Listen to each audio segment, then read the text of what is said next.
So very excited today for the Long Game podcast. We have Cameron Inman, lending specialist here in Tamworth, mortgage broker. Cameron, thank you for joining us, mate. Thanks, Mark. Thanks for having me in, mate. Pretty excited to be involved, and let's see where we go with the conversation. Yeah, of course, mate. Looking Absolutely. Now, I'm a long-term fan of your services, but in addition to that, you're a freaking awesome golfer too. And thirdly, you're bloody good at your job. So I thought to myself, well, especially in the world that we're in, is with the lending climates, with the macroeconomics of Australia and locally here, best thing to do, especially a lot of our viewers that are thinking the long game, and the long game is associated with long-term wealth creation. Yep. You can't, if every person saved every single dollar to buy something with cash, they'd be saving a hell of a long time. So 90% of purchases will need finance. Yep. And that's where someone like you comes in. So, but before we get into the nuts and bolts of the marketplace and helping our clients on their journey, a little bit about you, mate. For our listeners, please share your story from start to finish. Yeah, easy enough. Well, I'll tick some of the top ones off, I suppose. Got a lovely wife, Harmony, my little boy, Hugo. And Hugo's the reason we come back to Tamworth. So we sort of come back this way 5 years ago now to get back into the country style with Hugo and bring him up in a rural area. I grew up here. I was here all the way through school, basically until year 12, left at year 12 and headed north to go to uni, and sort of was in southeast Queensland pretty much for the rest of that period of time, working in various roles, all sorts of bits and pieces over the time. Worked hospitality all the way through uni and ended up working in the Intercontinental Hotel for a while in Sydney. Wow.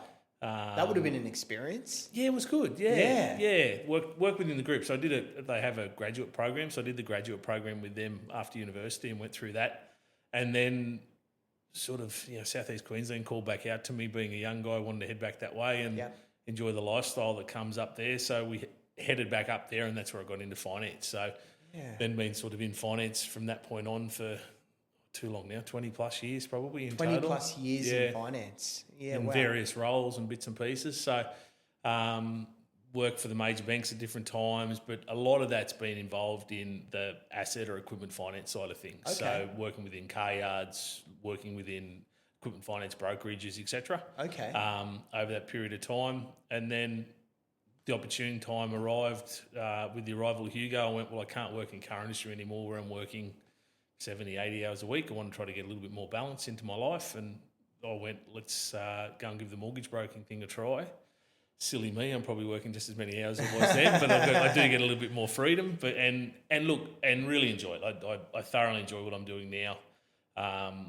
Really love helping people build wealth through property, and that's what it's all about. And as you mentioned, it's about the leverage that you get by lending money to be able to try to do stuff, because you simply can't save enough money to be able to get forward in life at the same rate and to where people want to get to without leveraging and actually lending some dollars. That's fantastic to hear, because the D word, debt, can be scary to a lot of our listeners and to a lot of our populations. And there are some generations that see debt as something they need to wipe out off the face of the earth for them. And then there's other people that use debt as a vehicle. Yep. And like a vehicle, you get in and out of a vehicle. That and there's some people that are reserved to the fact that they will live their life in debt to some description, and that will die one day in debt to some description, and they use debt as a leverage tool, like you mentioned. So I can't wait to get stuck into the nuts and bolts, because I've got a bunch of questions around that, and I've got a personal view. But couple of quick questions about your journey. See, I hadn't realised that you worked at the Intercontinental in Sydney. I mean, that's so incredible. So you're just personally, you're very good with customer service, customer experience. Yep. Were there any sort of ties from that early life to... Always working in hospitality. Yeah. I grew up around going to, luckily enough in life, mum and dad, and we grew up to being able to go to nice hotels and see that service that you got off people, and you always grew up with that. So, when I had the opportunity to go and work through hospitality when I was at uni and really enjoyed myself working in the hospitality industry, I thought, look, it'd be a great career, headed that direction. But in the end, look, just didn't quite eventuate where I wanted to be, and probably it's tough. It's a very tough game to be in. Hospitality, you know, whether you're, and it's tough on your life because you socialise with hospitality people, and that's what you have. And if you have people outside of that, it's very hard to socialise with those people a lot, because when you're off. When you're working, they're off doing things, and vice versa. And a lot of the times you're working at times when they've got times off, you know, would be Christmas time, Easter, you know, those sort of things, because you get paid well, because that's what it's all about. But when you're in management roles in hotels, obviously they don't have to pay you the holiday pay and things like that they do for others. So, but they do expect for you to be available. 100%. And you run, shift work. You know, I used to do night shifts, and you shift work all over the place. So it's a tough life doing it. Is there something I look back very fondly on it? I really enjoyed my time in the whole time I was there, and what I did, thoroughly enjoyed myself. And there's still people to this day that were in that program with me and I work with that are still in the game now that still love it. So it's something that you can do, and you can travel the world doing it. So anyone that wants to do it, just go and do it. And if you love it, and it's a great way to get out there, that's for sure. You may have mentioned it, but were there any key moments that you think back on now as to how you landed in the finance world? No, look, I studied finance at uni, so that's what I did. So that's the So I studied finance at QUT, finance and management at QUT. So you had always had an interest in finance. Always had an interest in finance, probably more the stock market side of things and the lending side of things. Okay. Initially, and whether that goes up during a child of the 80s, and you're watching. What's his name, Gecko on Wall Street, all those sort of things that you have, but I'm not quite sure. But always had sort of a vested interest on that side, and went and studied finance. It wasn't really for me, that side of the finance world. Yeah. The stock exchange. Yeah. I suppose when you're listening to the news and at the end they've got what's happening in the stock market. There's a lot behind the scenes there that go on, and I just decided not to pursue that side of it. And then when I looked to move back from Sydney to southeast Queensland, back up closer to family, it was a friend of a friend that had started a finance brokerage and said, why don't you come and be a trainee with me? So I went, right, off I went. So that's where it all sort of kicked off from, and I've been stuck here ever since, basically. So, well, I'm glad you mentioned. I saw a reel on Instagram not long ago where it's like, why would you work for the majors 9 to 5 when you could, work 38 hours a week for the majors, when you can work for yourself and work 150 hours flexible? You can work. You have your flexibility to work 150 hours. There's plenty of times where you sit there and go, geez, why am I doing this? But yes, look, the benefits of being on a Friday afternoon at 3 o'clock and saying that's enough for me for the week, I'm out. You know, it's hard. Or if your kid's got a game to go, kid's got a game to go to, you can go. Yeah. There's a school event on. Yeah. You've got that extra freedom working for yourself. Yeah. And to be fair, working for yourself, especially in the game that I'm in now, in the mortgage broking side, rather than being with the Big Four, gives flexibility to your clients, because otherwise you don't have that. Well, that's the other thing I want to touch on as well, because and I will touch on a couple of your products, not in complete detail, but that mortgage brokers do have access to products that Big Four banks, for example, if you're working for a bank, you have access to their products. Correct. And you will offer advice to the client to the best of your ability with the products you have available to you. But as a broker, not so much. No. You go, what does the client need? Which bank or which lender is the best for this client? And I think that's the way of the world, mate. Like, I think, and I've heard some crazy statistics about, by 2030, that there's going to be XYZ mortgage brokers operating, and the big banks are looking to sort of offset most of their residential lending to brokers. Well, nearly 80% of the markets now, resi-wise, comes through brokers. Now. That's an incredible fact. 80%. There's somewhere in the vicinity of I think it's just a touch under 20,000 brokers in the country. 20,000 brokers. 20,000 brokers. So there is a lot of registered mortgage brokers. A lot of those won't actually be doing a great deal of active stuff day to day. A lot of them could be retired and just have their books that they still have and look after. Not really doing anything day to day. I think what you'll find in the mortgage space is that you're going to find bigger players and some of the bigger brokerages will take over the smaller operators. Okay. I think that's what's going to occur moving So they'll forward. purchase their roles and Bring them underneath. So still be sort of semi-self-employed, try to still have that freedom for those people. But I think the independent operators in the mortgage industry, I think, will disappear. Okay. I think you're going to see larger groups come in. There's still going to be some independent guys for sure. Don't get me wrong, but just the way the industry's going, it's really lonely being a mortgage broker if you're by yourself and have no one else there. Yeah. People do like being part of a team. Absolutely, you miss that side of it. Yeah. You know, and there's some people who are built that are happy to do that, but for the most part, I think a lot of people want to have that team feel and get that environment. It can be very stressful as a mortgage broker. You can't take time off if you're a sole mortgage broker. Like you're still getting phone calls on holidays, things like that. So that side of things, especially with the world the way it's heading, where that work-life balance is trying to be very much conveyed and people looking for a bit more of that balance out there, to be able to switch off for a period of time and have someone else to look after things for you. The only way that occurs is if you're with somebody else. Yeah, that fundamental support. Correct. And, yep. Yeah, and there could be some things that are profit drivers too. Like when you're merging with another organisation, you might need another EA. There's an EA there that might be able to. So there's things fall to the bottom line. Your efficiencies become better. Yeah, your efficiencies definitely become better by joining. And it's about less staff and you can cross, but you also may have better back-end support. So you're actually able to go and meet, talk and do things more as a broker, more customer focused, which creates your business. Yeah.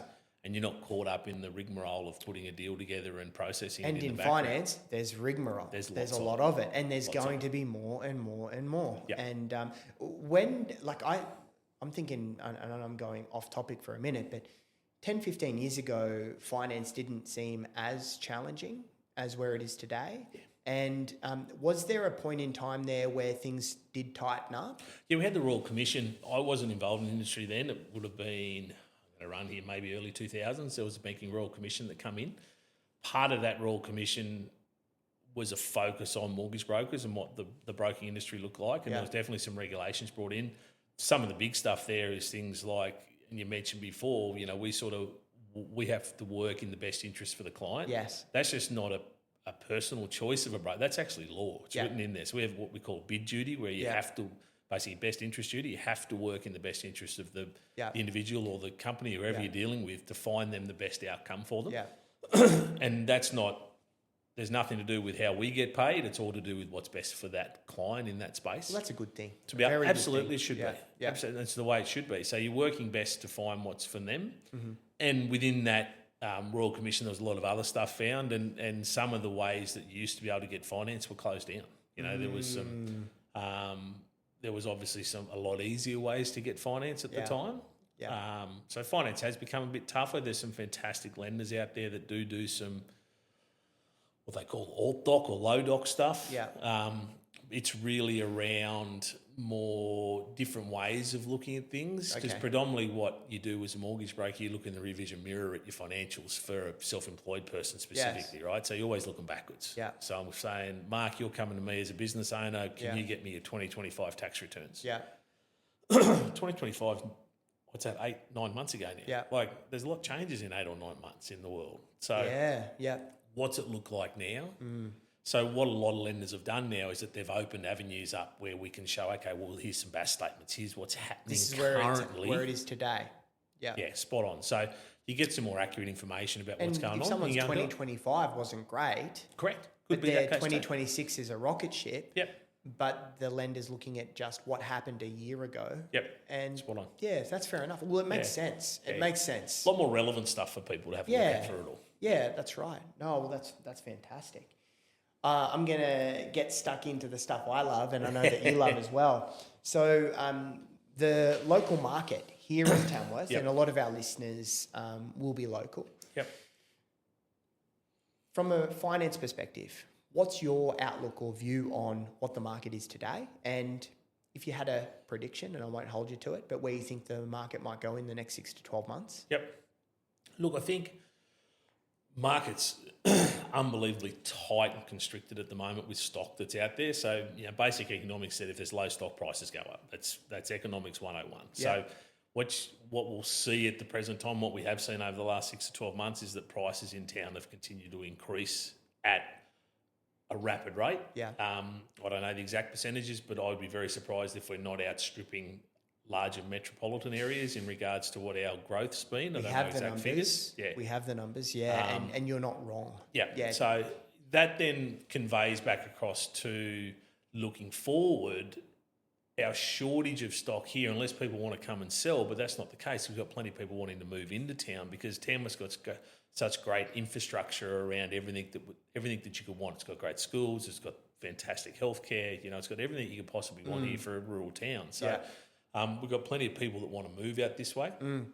And on the back of that, unless we can build properties, you then can maybe try to catch up. But the fact being is we can't build them fast enough. Yeah. Can't get them through council. We don't have the trades to be able to build enough here in town to be able to do it. So it's a bit of a catch-22 in the fact that you'd love to say that it's going to even out, but I just can't see that happening. All I can see is because of a lack of stock and where it heads, even with the pressures of the world and cost of living pressures that are out there for everybody, it's just there's only one way the market can go, and that's continue to head upwards over the short term anyway, until such time as you get enough supply of stock to be able to counter what the demand is. Yeah. And I can't see that happening any time in the short term, that's for sure. Yeah, I echo that sentiment. Yeah, I think, and the numbers are that over the last 10 years, Tamworth has gone up 78% Yeah. And the larger metro, Sydney Metro, has gone up 63% in that time. And fun fact, our Corinda office, so the Liverpool Plains area, has gone up 105% in that time. Yeah. So, and to flip that on its head, and they're huge numbers. So, but to flip it on its head, I think that the townships like Liverpool Plains, like our entry level here in Tamworth, I agree with you. I don't see things slowing because they're affordable in comparison to other parts of the state, metro locations, big cities. We're a lovely place to live, like you mentioned, but we don't have that we've got a fundamental supply issue. So if we've got more people coming here than the houses we're building, you can't catch up. Prices are going to continue increasing. Yeah. We're seeing a softening in the higher end, like I'm talking 1.5 to 2.5. I can see that too, 100%. You can see that happening at the top end of the market, but it's not going to stop that bottom end from continuing. Anything under $1 million will be continued growth for all of the above, what we just mentioned. Well, I heard something the other day, and this is more of the Sydney market. It was another broker that mentioned it, and they were talking about the fact that the bottom price of the market in Sydney on the back of the first home buyer stuff that's around has actually slid upwards on the backwards of that based on the demand, but also on investors who have had those properties that people are now buying that they're getting extra equity into that they're now leveraging off to go and buy other stuff because they've now got equity faster than what the property would have normally grown at that bottom end of the scale. So what did they make a comment on, like those investors that are selling those, say, $1.5 million assets, what they're reinvesting in? Is it a better asset class or the same asset class? Same asset class. Okay, so they're exiting and then re-entering. Well, they may not even be exiting. They might just be using the equity they've got in that to leverage and get something else. So you've got a house that was $800 that's now slid to $1 million. They've suddenly raised $120,000 of usable equity in there. So basically, there's 200,000. I do know, guys. It's $1 million minus 800 is 200, but there's only 120,000 roughly of usable. 80% of that's usable equity. Yeah. So without having that, it's 160,000 of usable equity to leverage to buy another property. So they then go and leverage that to go and buy another property. Got you. So that gives them 160,000 that they go, well, I can put that into another $800,000 property and have 20% down. Yeah. And I'll cover the stamps myself, which are $25,000 to jump into it.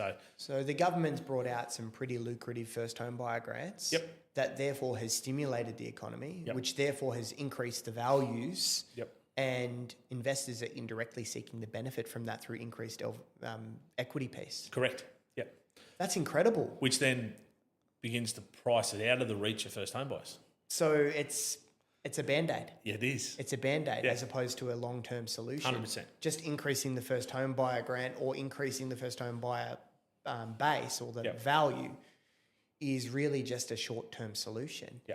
The fundamental issue is stock. Yeah. We don't have enough. Yeah.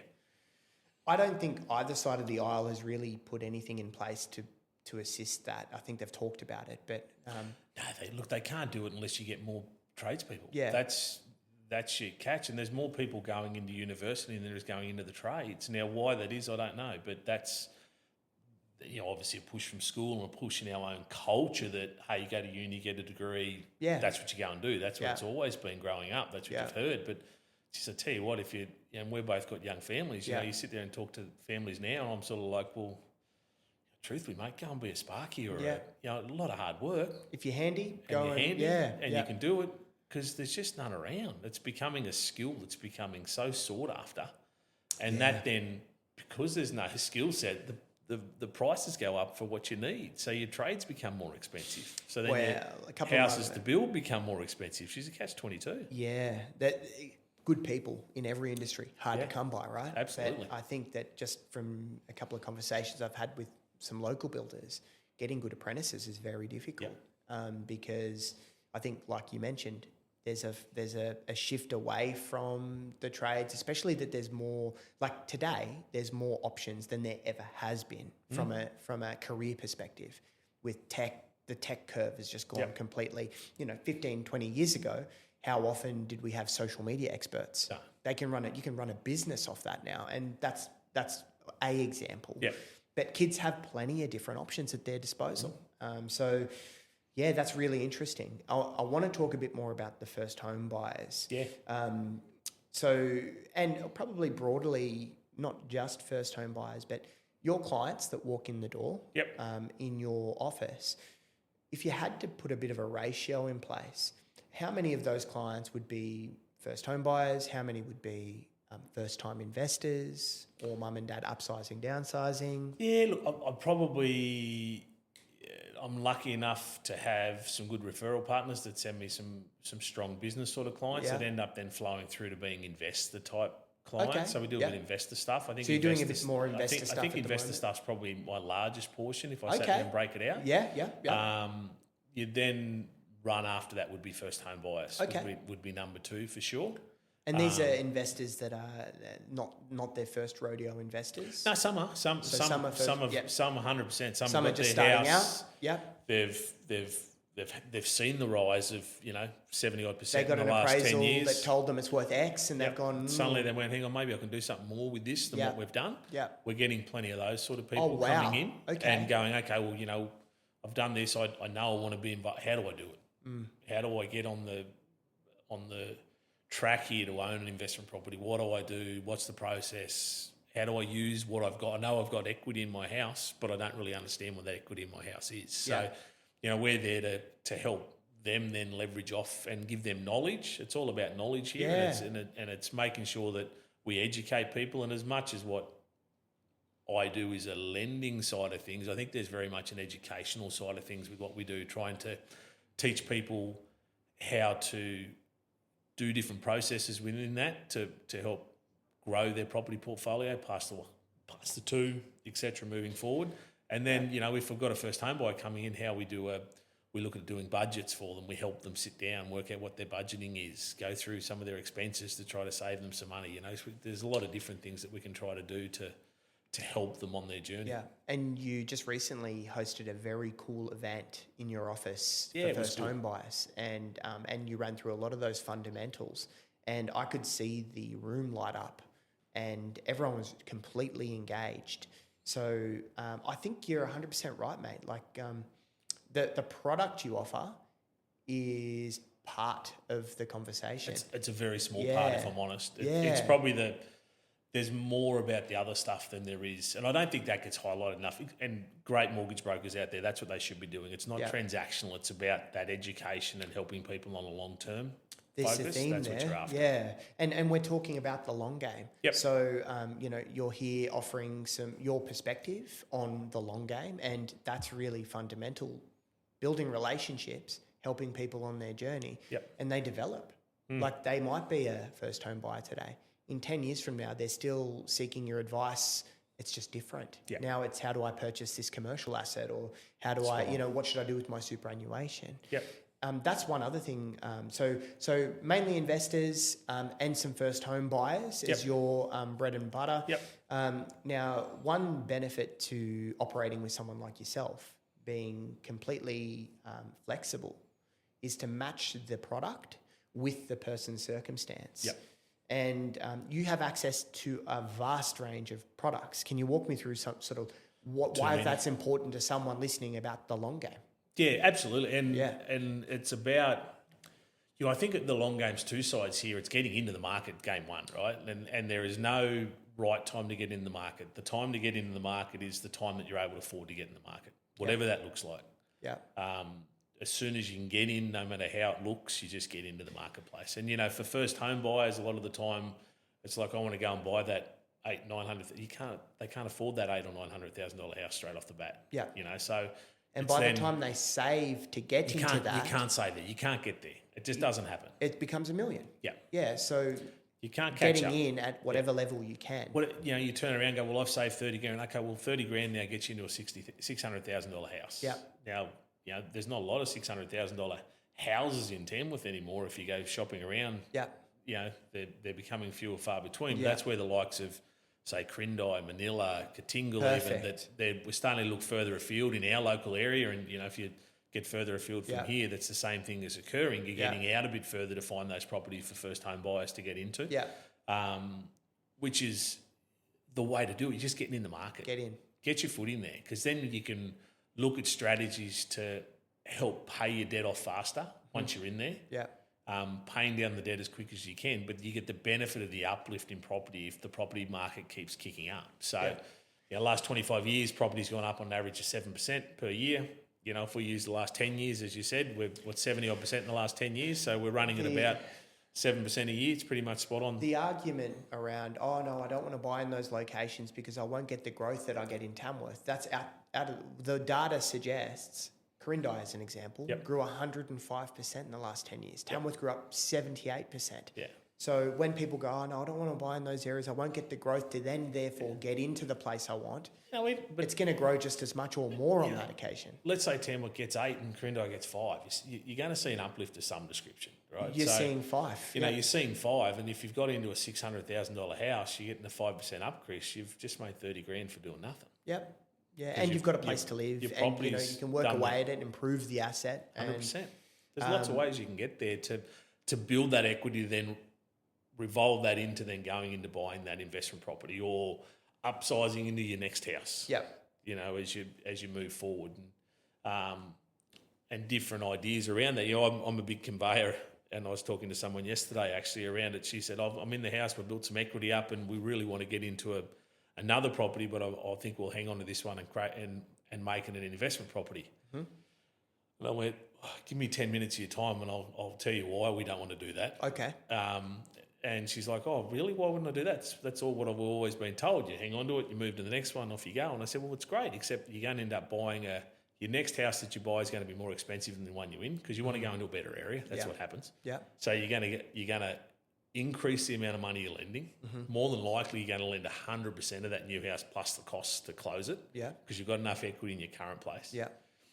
And look, no tax advice here, guys, but go and talk to your accountant of anything else. But this is just general in nature. But that house that you're buying is your own occupier house with, so I'm going to use round numbers, $1 million worth of debt. Yeah. All the interest on that property is not tax deductible. Mm. Your interest on your investment property, which is now sitting over here, and it might be worth $700,000, but you only owe $300 on it. Yeah. Your interest on your $300,000 is tax deductible. Needs to be the flip. We're wrong way around. Yeah. Needs to be the flip. Yeah. So your option there is to sell. You get all of the equity out of that other house, put that all into the new purchase, and then suddenly you're buying a new house with $600,000 as debt sitting on it, and you then still got $200,000 of usable equity to go and buy an investment property. Yeah. Then you've got more debt sitting in your investment side of things than you do in your owner occupier. And that's advice that people need to hear for the long game. That's the idea of the long game, mate. Is okay, well, let's get that the right way around to start with. Because the real long game here when you're starting to invest in real estate is to get rid of your owner occupier debt. Yeah. You want that gone and out of your name as quickly as you can. And you can use investment properties to leverage to make that happen. And that's where the power of debt's fantastic. When people begin to fall in love with it, it's all about that power of debt that you get on that side to be able to use an investment property that you get that capital growth in. You pay some debt off your own house while you're doing it. But if you're looking at 5-10 years holding an investment property that you've purchased for $1 million and it grows at 7, 8, 10% a year, you're going to get that uplift of that property over that period of time. So you're going to get in 5 years' time that $1 million property is worth 1.4. Mm-hmm. Just made 400 grand. Yeah, and then whatever else you've improved to the asset. Correct. Yeah, it could be worth more. You can then sell off that property. Yeah. Pay down your owner occupied debt. Yeah. To nothing. Yeah. And then guess what? You can go and buy 3 or 4 investment properties with the amount of money that you can put back into the marketplace. Yeah. Plus you have the benefits of the tax minimisation over a period of time works so well. Yeah, it works on a lot of ways. Yeah. So one of the products you offer is, for helping first home buyers and, getting them in with the first home buyer grant, for example. You're helping investors and owner occupiers looking to change and move. That example you just used, mum and dad looking to buy that next owner occupied asset and giving them advice around, or offering them to seek advice around potentially doing it slightly different. Slightly different than how you normally think about it, really. That's what it's all about. Yeah, slightly different. Yeah. Same outcome, but just slightly different. And that'll benefit them. Yep. Now, one thing in the long game, and this is a vehicle that I think is underrepresented in the ecosystem, is superannuation. Yes. Because as a young fella or a young lady, you never think about, later in life, 70, 80, 90, and people are living for longer now, about becoming self-funded at that time. And superannuation is a really cool vehicle that people can use, that they can, and their employers a lot of the time are contributing to their superannuation over a period of time.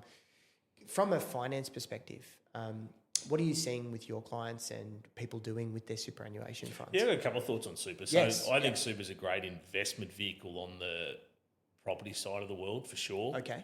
With the benefit of being able to do some lending now back in self-managed super funds. So we can lend money for a period of time. That disappeared, but slowly coming back and more lenders are getting involved. You do pay a little bit more for it, for the privilege of doing it, but it allows you to jump into property and own property in your super fund. Now, you could go and do that in super funds and buy property trusts and things like that through your financial planner if you wanted to. But it's a great way for you to have an asset. Now, there's lots of rules around it, but it's a great way to get into the marketplace. Once you have enough in your super, you've got to get to that point of having 200, 250,000 people sort of say you need in there to go and purchase. Do something in there to run through it. So, but it's a great vehicle then to grow wealth in the super fund. You get your property to increase in price. There's some tax benefits, obviously, when you're selling. Capital gains are a little less. And if you hang on to tangible asset. If you hang on to the property all the way through, then retire. And so I only heard this the other day. If you hold your property all the way through to retirement, sell it after retirement, there is no capital gains. There you go. So that in itself is a monster benefit. Monster, absolutely. Especially that the property, if you live another 30, 40, 50 years, it's 30, 40, 50 cycles later. Absolutely. So, look, it's just a great way for people who possibly haven't got the deposit saved up to buy an investment property to get into the market. You know, you get some people that have their house, they've been paying it off and they're happy doing that, but then they can get into the property market without a great deal of risk because if they're in a good job, they're getting super paid, which comes across as contributions from the employer. And basically the superannuation fund from your contributions to the employer and the rental that you get off the rental property, if it covers everything for you, that's all you need. And you're exposed to an asset that you can drive by. You can see it, you can touch it, it's insured. 100%. Whereas, and a lot of people are in industry funds or in the stock market, and we know, just look at the last 6 weeks.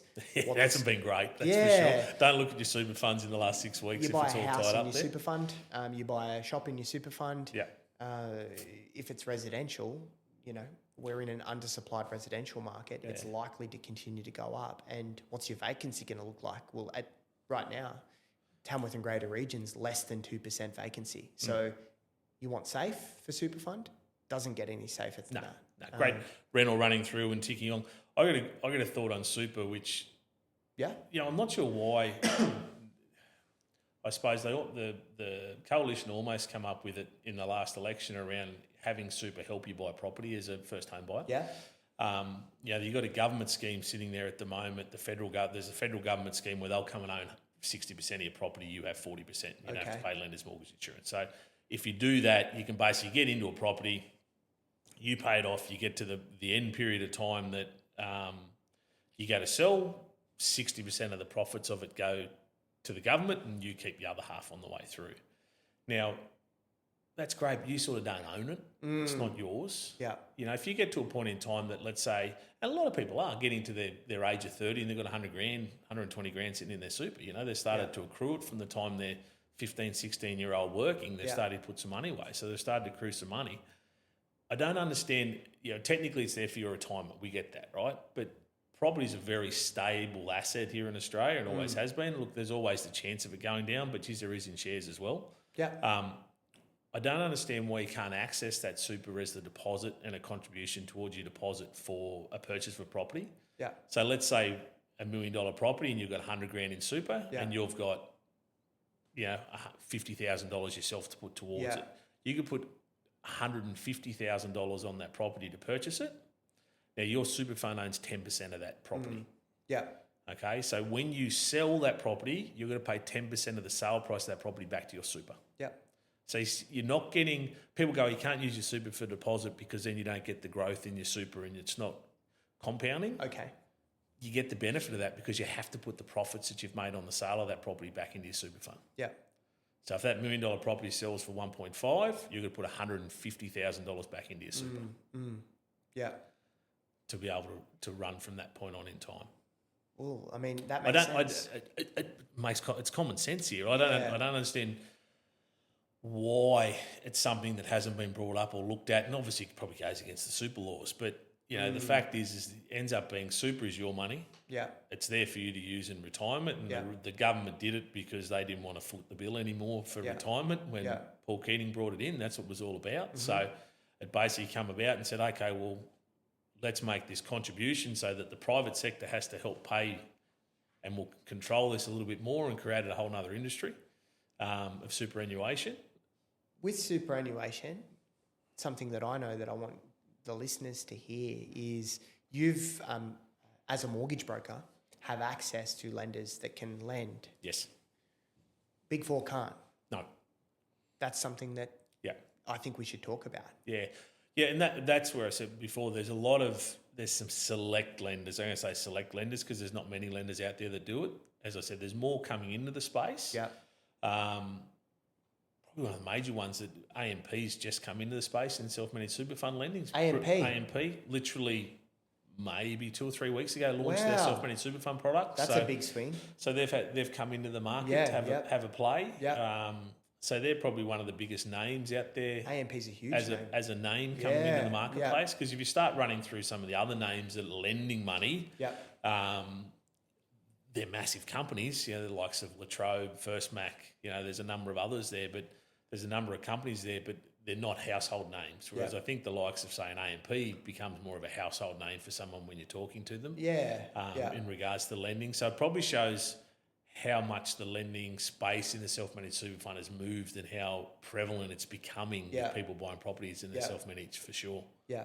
And we're talking long game. That's what we're here for. And I wanted to raise superannuation because it is there for the long game.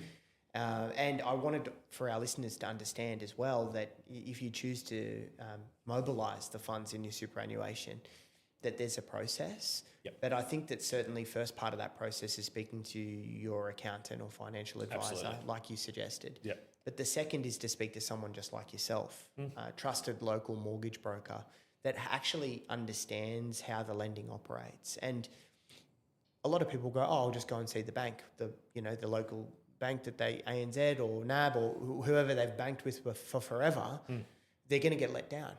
They need to speak to a mortgage broker that has access to those funds. The banks did lend once upon a time. They don't anymore. No. So a couple of quick, fast questions. I really appreciate your time. The long game in property you've suggested. What about business? So you own your own business. You do a good job of it. And For anyone that's out there that potentially is working for someone and that is looking at potentially making that decision, which you did, from working at a bank to then becoming a mortgage broker, working for yourself, any tips, advice, speaking to the younger Cameron that was just about to make that plunge, any things that you want to share? It's bloody hard.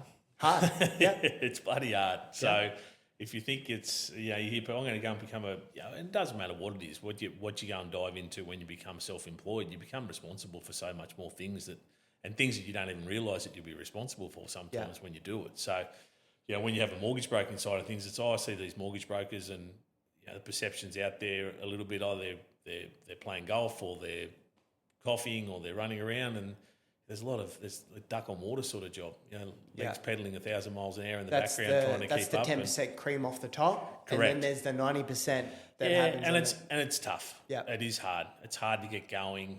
From a mortgage perspective, if you're jumping in as a mortgage broker to start off with, you're probably 6 months until you actually get a payday. Yeah. It's probably, if you start a deal, basically if I took a new application today, it's roughly 90 days until that application would almost settle. Mm-hmm. So you're looking at probably 1 week collect data, another week to go through it all, get it all ready, meet with the client, get everything ready to go, and then you're getting an approval after that. Then normally your contracts are anywhere from 42 days is sort of general. Sometimes they're a bit longer. Yep. You're throwing 42 days till settlement, and then you're settling that deal. And then the way mortgage brokers then get paid, we don't get paid on settlement. We actually get paid normally the month after through our aggregator. So if we settle a deal this month in March, that money will be paid to what we call our aggregator, which is like an intermediary between us and the banks. Yeah. Our aggregator next month, and then we will be paid that money the month after once the aggregator's got a chance to reconcile. So you're looking at around 4 months on average. Minimum. You'd say nearly 6 months until you actually got any money. Like it'd be 4 months if you got a deal on day one that you opened the door. Got you. But you're looking at 6 to 12 months before you see any stable income coming through, minimum. Subject to you having a go as well. Yeah, correct. Yeah, and some people hit the ground running, and touch wood, I was blessed that I was able to do that. You've also had 20 odd years experience, or 10, 15 years. A lot of people do, like, but it's about having that. I had a ready-made referral source there when we kicked off, and my cousin Mark, who's an accountant here in town, absolutely was a great component of that, and the success of the business has come on the back of that fast start from us and the clients that we've got from there, and we've built our reputation and name on the back of what we've done for those people and expanded exponentially from that, and hoping to continue to do so. That was the seed, forward. And you kept watering it. That's it. Yeah, absolutely. And we don't get to where we are without that initial seed to run with, for sure. And I think if you're getting out on your own, you try to find maybe someone like that in our industry that you can join up with. Now, whether that be someone like yourself, Mark, as a real estate agent that you tee up with, or you're an accountant or financial planner, someone else that may have a business already running that you can piggyback off. I think that's a great way to succeed in what we do. Yeah, that's good for anyone. I think starting from scratch is very hard. Now that you say start from scratch, something that's just popped up in my mind, mum and dad looking to grow their wealth, long game. Someone that's thinking about going out on their own in whichever industry they're thinking of, understanding that there's a time that a bank will look at that and go, we will lend money to you, not now, but we need to see. And what does that look like? Because there could be someone there that's got their war chest built and ready to buy an investment property, but then they decide they want to also open up their own business. Yep.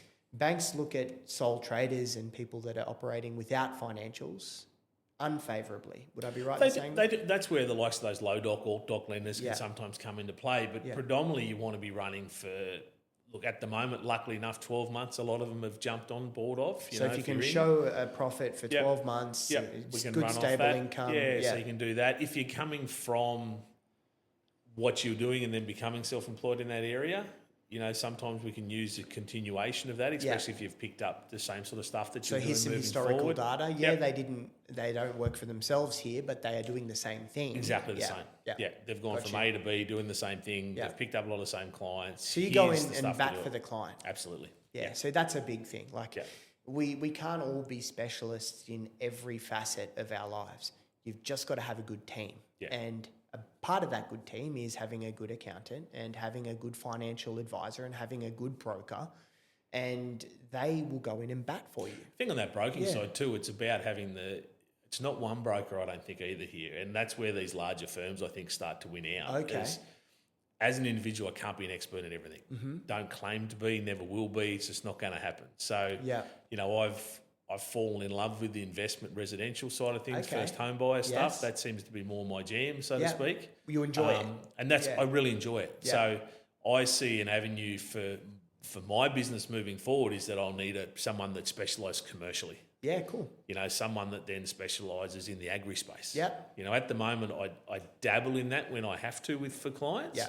But am I a specialist in that area? Absolutely not. I leverage off other specialists that I know to get the information that I need and work out where to go with things. Mm-hmm. But there's stuff there that you can't know everything. It's not possible. Well, it's too big. You've got two sets of hands as well. 100%. Yeah.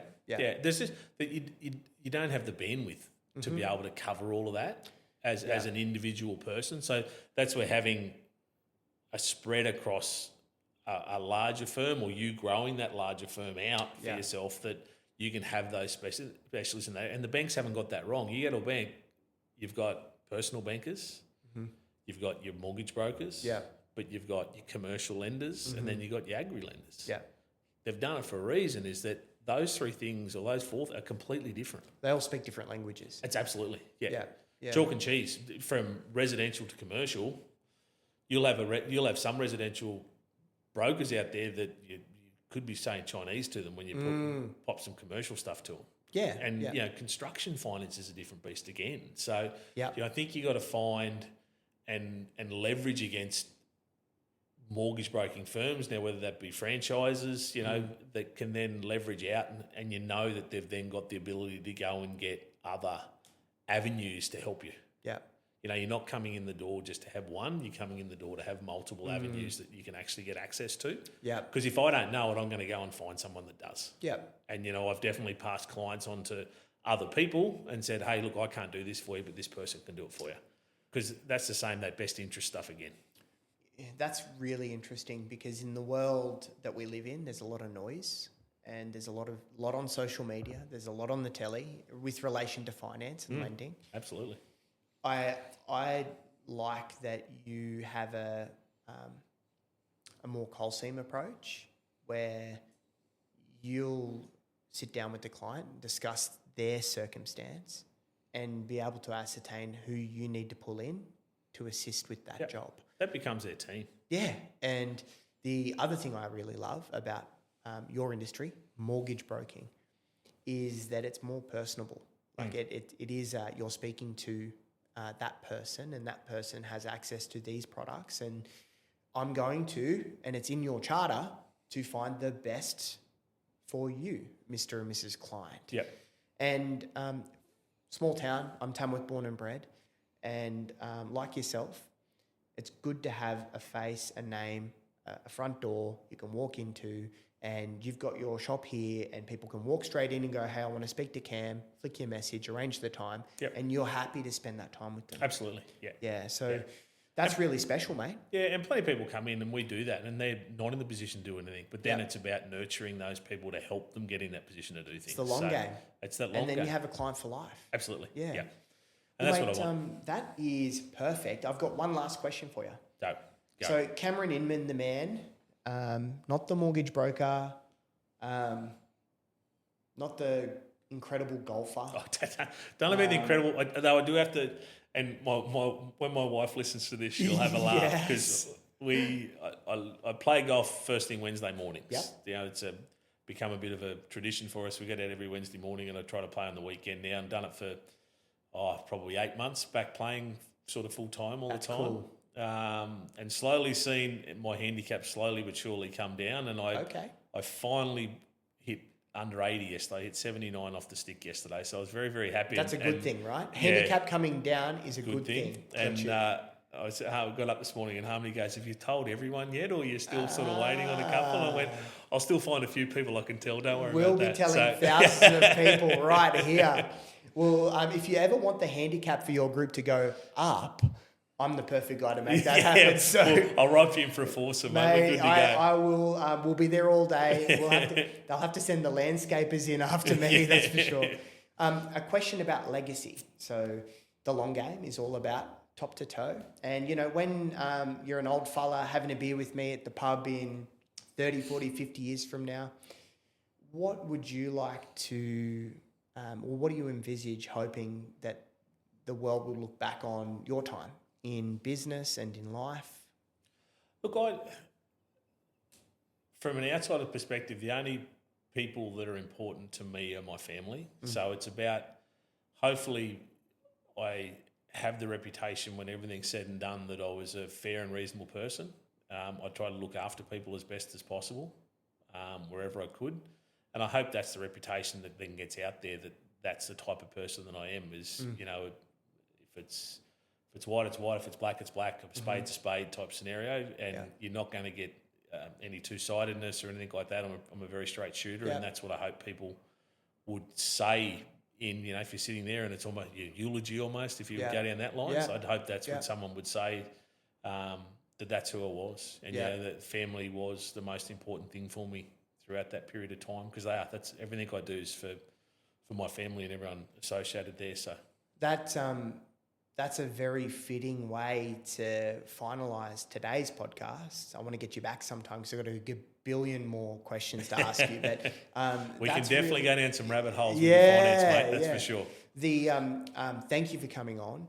Great to hear that family is your number one, and I can sense that. You can tell when someone's approachable, when they're happy to help, and also they've got the guts to actually say, you need to do X and Y and Z to put yourself in a position to do that.